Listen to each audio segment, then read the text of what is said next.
Hello. The first prophecy or prophecies I want to talk about are the Zion or New Jerusalem prophecies, from which we also get the Far West Temple prophecies for my second prophecies videos. I touched on this in my video about why I left the church, but there are many twists and arguments that Mormons attempt that I want to take some time to address, mostly by looking at the actual prophecies and historical context. The root of these prophecies is the idea of Zion or New Jerusalem being in Missouri. In D&C 45, the Lord commands that the saints gather and that the wicked won't come to Zion. He promises that they won't come to Zion.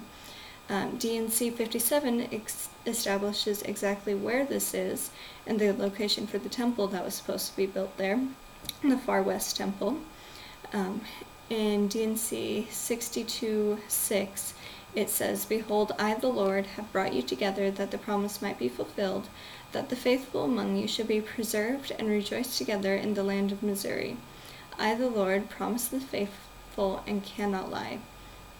Then, of course, D&C 84 says that the temple will be built in the generation living in 1832, and D&C 115 actually sets a date when the cornerstone should be laid and when the building should begin, and it says that it should not stop after it has begun until it is completed.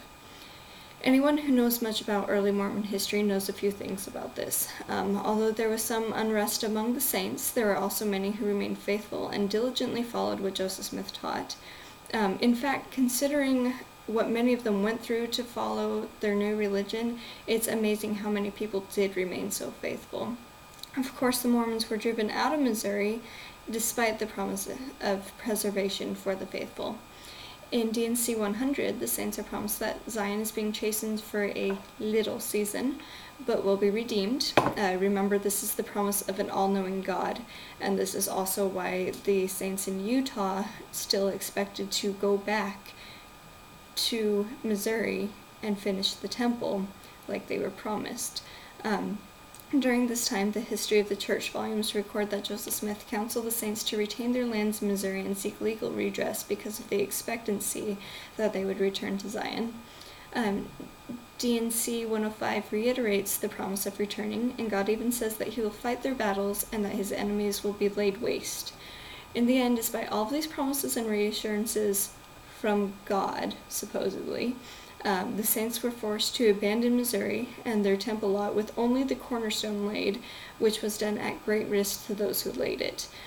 Despite the very specific dates given in D&C 115 for building the temple, it was never done. While many saints moved to Missouri in belief that it will be at the New Jerusalem still today, the main headquarters of the church still remains in Utah and shows no indication of being moved, nor has the temple been built, nor is it even owned by the mainstream Mormon church. The main gathering place for the saints is still Utah, where the population is 40% Mormon. The generation that was supposed to build the temple and build Zion, the New Jerusalem, has long since passed away, almost 100 years ago. I've said it before, but I will say it again and again and again. If a Mormon believes 1 Nephi 3:7, they have to believe that God would have made a way for the faithful saints to build that temple and remain in Missouri. The people certainly tried, and some lost their lives trying. If that's not faithful enough, if that's not trying hard enough, I don't know what is, and I don't know how any prophecies that require people to do something to fulfill them could ever be fulfilled in face of opposition if people could so easily change what God has commanded, no matter how hard the faithful try. Only the worst twisting and closed-mindedness can even begin to justify this prophecy. I've seen some of the most ridiculous explanations. I can tell the people who are giving them are trying to find any excuse for their Mormon belief to be true. And if that is you, I very, very sincerely pray that you will ask God to show you the truth rather than what you want to believe. Perhaps the truth is what you want to believe, but you don't know that until you let God show you, or open up to logic and reasoning, let God use that to show you. If you don't trust God to show you for some reason, although most Mormons do trust God,